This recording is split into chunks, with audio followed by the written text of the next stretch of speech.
Bonjour la belle diaspora, j'espère que tu te portes bien. Aujourd'hui, nous allons parler du fait que nous devons réussir à l'image des pays qui nous accueillent. Dans la diaspora, il y a des éléments qui sont pour nous des acquis, qu'on néglige parfois. Et dans cette vidéo, je vais te les présenter. Ce sont des richesses. Je les appelle les richesses de la diaspora qu'on survole très souvent. Vivre dans la diaspora est tout un modèle, c'est tout un style de vie.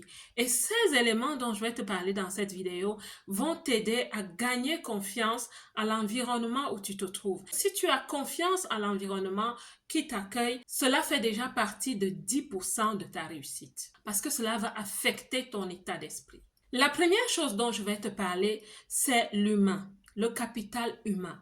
Quand vous lisez les livres parlant de la richesse ou de l'état d'esprit de richesse chez les Juifs, ils vous diront toujours que la richesse, l'épanouissement est basé sur la collectivité. On ne peut pas réussir sans les autres. Combien de fois pour nous qui sommes partis de nos pays, même si nous vivons dans nos communautés, oui, parce que nous sommes très proches de nos communautés, c'est toujours très important de connecter avec les personnes natives du pays qui nous accueillent. Il y a une richesse à connecter avec les natifs, avec les personnes qui sont nées sur la terre qui t'accueillent. Vous me direz peut-être, il y a des personnes qui ne sont pas accueillantes, qu'à cela ne tienne dans tous les pays du monde. Vous avez des personnes un peu rebarbatives aux étrangers et des personnes qui sont très accueillantes. Maintenant, tout dépend de notre capacité à tisser les ponts avec les autres. Parce qu'il y a énormément de personnes qui sont ouvertes à comprendre et à connaître les cultures des autres. Et aussi les administrations. Il y a de belles personnes que moi j'ai eu à rencontrer dans des administrations. Et chaque fois que j'y vais, je me réfère à ces personnes parce qu'il y a déjà un lien. Nous avons de belles causeries. Ces personnes me posent parfois des questions de mon origine, du pays d'où je viens et vice-versa. Le capital humain est très important. Il définira ta capacité de te sentir à l'aise dans ce pays. Il définira aussi ta capacité de te projeter. Parce que quand tu connectes et que tu échanges avec les natifs d'un pays, tu apprends des choses que tu ne pouvais même pas apprendre dans un livre. Repose-toi sur les interactions avec les autres pour galvaniser ta confiance pour ce pays-là. La deuxième chose dont je vais te parler, c'est le système de santé.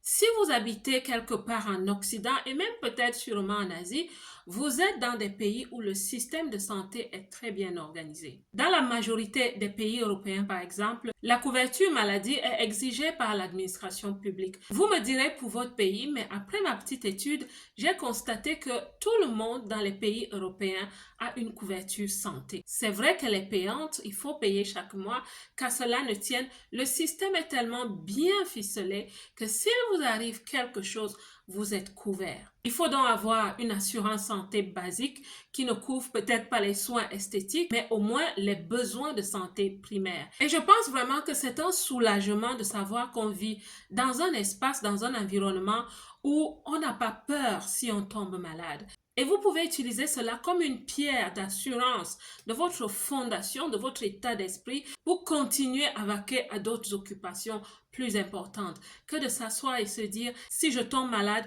si mes enfants tombent malades, qu'est-ce que je vais devenir? Vous comprenez ce que j'essaye de vous communiquer dans cette vidéo. Il y a une plateforme, il y a une fondation dans les pays développés que nous avons déjà. Quand nous prenons conscience de ce fait, cela nous aide à avoir un peu plus de gratitude et à lâcher prise par rapport aux soucis de la vie. La troisième chose dont je vais te parler ici, c'est l'information. La facilité d'accès à l'information. Et quand je parle de l'information, je ne parle pas forcément de l'information journalistique, pas du tout. Je parle de l'information dont tu as besoin pour évoluer dans la vie. Les administrations sont tellement structurées et organisées que tu as l'information à portée de main.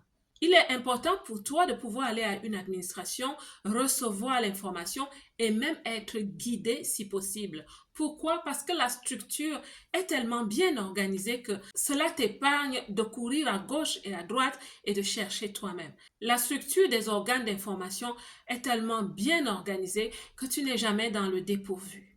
Je souhaite aussi parler de la digitalisation des administrations.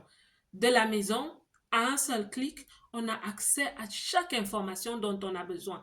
Et ce qui est bien, c'est qu'il y a une certaine transparence. Les grandes administrations, je dis bien toutes les grandes administrations, du sommet jusqu'à voilà, à la vie sociale, toutes ces organisations ont des sites internet. Et quand on va sur leur site internet, on peut avoir l'information dont on a besoin. Des informations concernant la vie politique, la vie économique, la vie sociale. L'avantage, c'est que les connexions internet sont tellement fluides. Il suffit que tu payes ton abonnement, bien sûr, mais les connexions Internet sont fluides.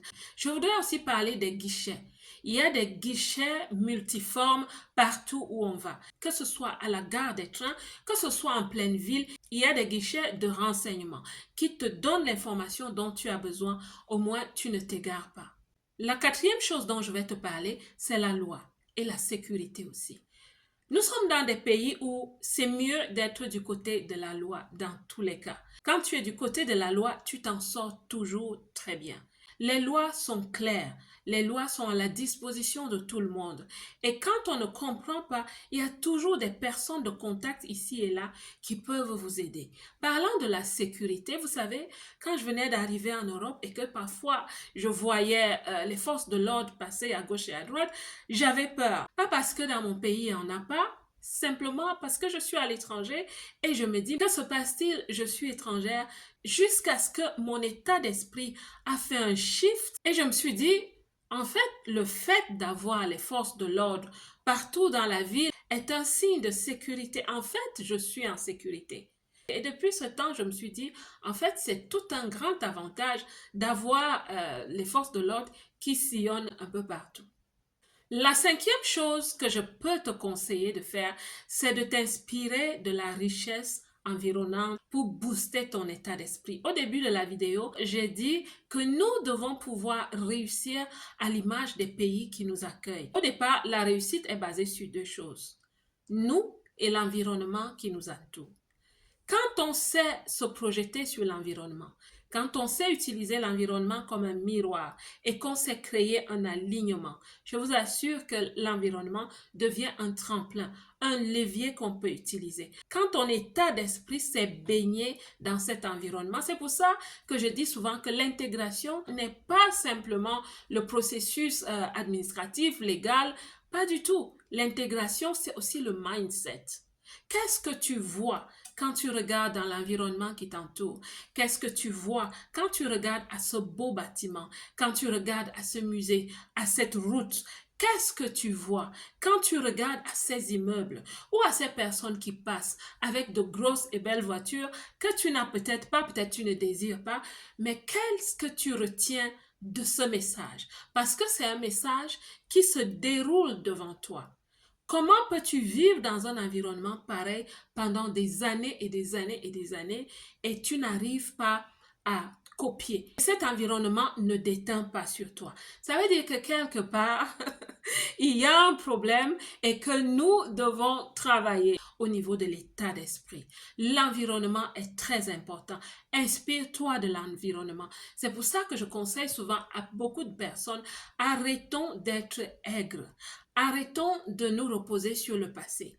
Ils sont venus chez nous, ils nous ont maltraités, ils ont fait ceci. Non, je ne dis pas que c'est fini, effacé. C'est des choses qui ont existé. Maintenant, avance. Avance parce que tu es là. Inspire-toi de l'environnement. Donc voilà les quelques éléments que j'ai voulu partager avec toi aujourd'hui pour te dire que, en fait, au moins 10% du travail est déjà fait. Prends conscience du fait qu'il y a déjà un socle, il y a déjà une fondation sur laquelle tu peux te tenir et rendre les choses un peu plus faciles pour toi, au moins au niveau de l'état d'esprit. La belle diaspora, j'espère que ce message va t'aider à prendre conscience de la bénédiction que tu as à être où tu te trouves. Est-ce que je conseille à tout le monde de quitter son pays natal? Absolument pas. Ce que je souhaite simplement dire, c'est que il y a de grands avantages à être partout où nous sommes. Même ceux qui sont dans notre pays d'origine, ils ont de grands avantages que nous n'avons pas ici et la majorité d'entre nous souhaitons un jour rentrer. La belle diaspora, si tu n'es pas encore abonné, si tu es un visiteur qui revient encore, je te conseille de t'abonner parce que sur cette chaîne, j'encourage et je booste les femmes dans la diaspora. Celles-là qui ont pris la ferme décision de réussir leur vie loin de chez elles. Et en ce moment, je parle énormément du leadership féminin. Ces femmes qui ont décidé franchement de sortir de l'ombre et de se mettre dans la lumière parce qu'elles ont un message, un produit, un service. Toutes ces femmes-là qui ont pris la décision d'écrire leur nom dans le pays qui les accueille et dans leur pays d'origine, pourquoi pas. La belle diaspora, que Dieu te bénisse. Comme d'habitude, moi, je vous aime.